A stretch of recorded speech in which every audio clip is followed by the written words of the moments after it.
আন্তর্জাতিক প্রতিবন্ধী দিবস উপলক্ষে বাংলাদেশ হুইল চেয়ার ক্রিকেটারদের সঙ্গে ম্যাচ খেলেছেন জাতীয় দলের ব্যাটার নাজমুল হোসেন শান্ত আর নারী ক্রিকেট দলের সাবেক অধিনায়ক সালমা খাতুন।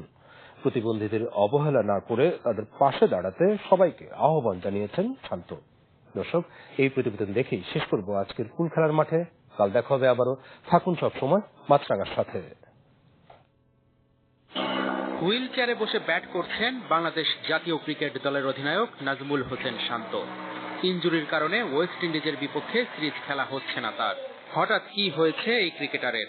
আন্তর্জাতিক প্রতিবন্ধী দিবস উপলক্ষে চেয়ার ক্রিকেট দলকে উৎসাহ দিতেই শান্ত মিশে যান এর সঙ্গে, যেখানে আরো ছিলেন বাংলাদেশ নারী ক্রিকেট দলের সাবেক অধিনায়ক সালমা খাতুন। প্রত্যেকটা মানুষের সমান অপরচুনিটি পাওয়াটা খুব ইম্পর্টেন্ট, কারণ শুধু বাংলাদেশ না, মনে হয় পুরো পৃথিবীতে যদি আমরা সবাই মিলে যদি হেল্প করি একজন আরেকজনকে, তাহলে কিন্তু আমাদের পুরো পৃথিবীটা সুন্দর হবে।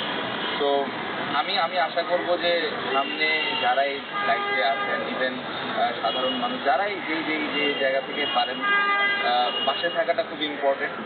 প্রতিবন্ধীরা সমাজের বোঝা নয়, তারাও অনেক অবদান রাখতে পারেন।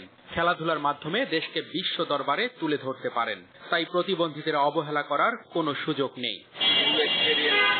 এটা অনেক যারা খেলেন বা খেলছেন, তারা এই ডিসকাশনটা আসলে মনে করেন না। আমার কাছে মনে হলো যখন খেলা দেখলাম আমি সবাই হাসি খেলছেন, এনজয় করছেন, তো দেখে খুব ভালো লেগেছে। বাট এটা খেলাটা অনেক প্রতি বছর ৩রা ডিসেম্বর পালন করা হয় আন্তর্জাতিক প্রতিবন্ধী দিবস।